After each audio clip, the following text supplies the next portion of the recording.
নমস্কার। গোটা পশ্চিম বাংলায় 294টা বিধানসভা কেন্দ্র আছে। আর এই 294টা বিধানসভা কেন্দ্র একদিকে, আর ভবানীপুর বিধানসভা কেন্দ্রটি একদিকে হতে চলেছে। কারণ গোটা 294টা বিধানসভার মধ্যে একমাত্র বিধানসভা হচ্ছে ভবানীপুর, যেটি গোটা বাংলার হাই ভোল্টেজ বিধানসভা কেন্দ্র হতে চলেছে। কারণ এখানে কিন্তু সেয়ানে সেয়ানে টক্কর। ছোটবেলায় আমরা স্কুলে মুরগা লড়াই কিন্তু দেখেছি। এই ভবানীপুরে কিন্তু মুরগা লড়াই হতে চলেছে। কারণ রাজ্যের মুখ্যমন্ত্রী স্বয়ং মমতা ব্যানার্জি, আর তার প্রতিদ্বন্দ্বিতায় থাকবে রাজ্যের বিরোধী নেতা, তাবড়তোর নেতা শুভেন্দু অধিকারী। শুভেন্দু অধিকারী কি পারবে মমতা ব্যানার্জিকে মাত দিতে? তার আগে আমরা পরিসংখ্যান দেখব। 2021 সালে বিধানসভা ভোটের পর আরও কিন্তু এই ভবানীপুরে ভোট কিন্তু অনেক হয়েছে। সে ভোটগুলিতে কার দখলটা ঠিক কিরকম আছে সেটি জানলে মোটামুটি একটা পজিশন আমাদের কিন্তু আইডিয়া অবশ্যই হয়ে যাবে। তার আগে বন্ধুরা, আপনারা যদি চ্যানেলে নতুন হয়ে থাকেন অবশ্যই ভিডিওতে একটি লাইক দিয়ে চ্যানেলটি সাবস্ক্রাইব করে আমাদের পাশে থাকুন। দেখুন পরিসংখ্যানটা আগে দেখুন যে ভবানীপুরে জাতিগত যে ভোট, সেই ভোটের পার্সেন্টেজ কি আছে। তাহলে বাঙালি হিন্দু ভোট ভবানীপুরে 44% আছে।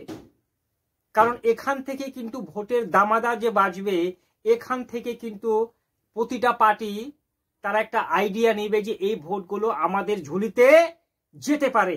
তাহলে বাঙালি হিন্দু ভোট হচ্ছে 44%। আর মজার বিষয় হচ্ছে এই ভবানীপুরে ওবাঙ্গালি যারা বাইরের রাজ্য থেকে এসছে, যেমন বিহার, ঝাড়খণ্ড, ওখান থেকে এসে তারা ওখানে স্থানীয়ভাবে থাকছে, তাদের ভোট এখানে 32%।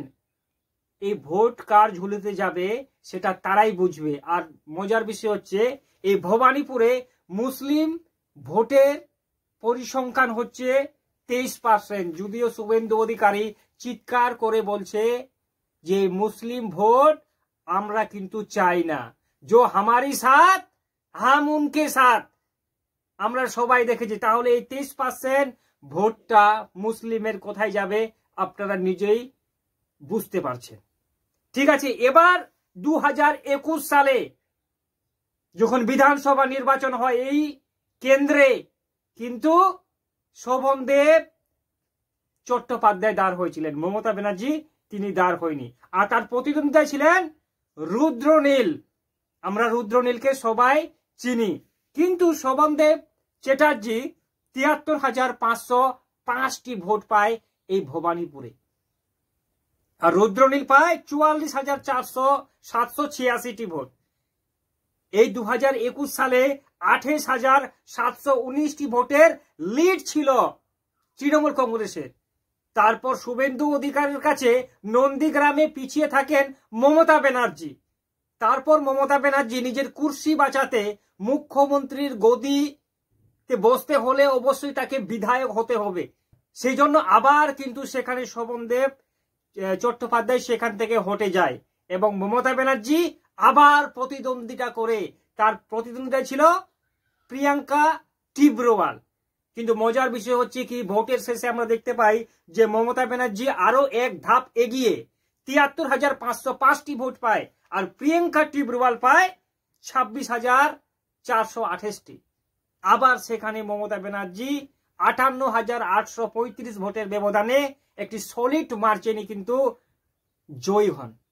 কোথায়? ভবানীপুরে। এবং মমতা ব্যানার্জি পশ্চিম বাংলায় আবার সংসদে কিন্তু বসেন মুখ্যমন্ত্রীর গদিতে।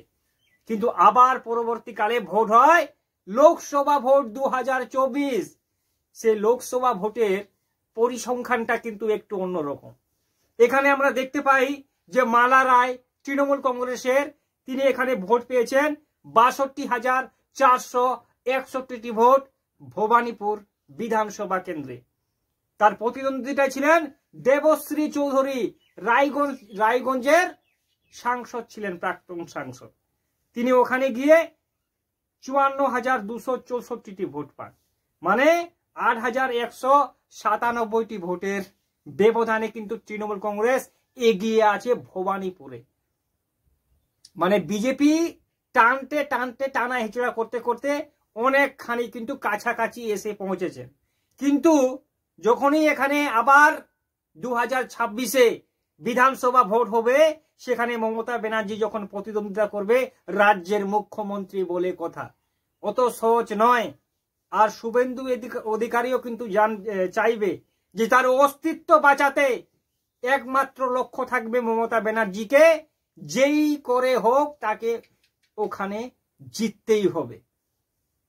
কিন্তু পরিসংখ্যান যা হিসাব করে দেখা যায় আর মমতা ব্যানার্জির রেকর্ড দেখা যায় এবং 2026-এর যে পালা বদলের একটা সম্ভাবনা বিজেপি দেখছে, সেখানে মাথায় রেখে ওই ভবানীপুর কেন্দ্রটি এখনো কিন্তু মমতা ব্যানার্জির সমীক্ষায় এগিয়ে আছেন শুভেন্দু অধিকারীর তুলনায়। কিন্তু শুভেন্দু অধিকারী এখনো ভোট আসতে অনেক দেরি আছে। যদি কিছু চমৎকার করতে পারে তাহলেই কিন্তু ভবানীপুর সিটটি শুভেন্দু অধিকারী জিততে পারে। তো আজকের ভিডিওতে এতটাই, আবার দেখাবে একটা অন্য ভিডিওতে। ততক্ষণ সবাই ভালো থাকবেন।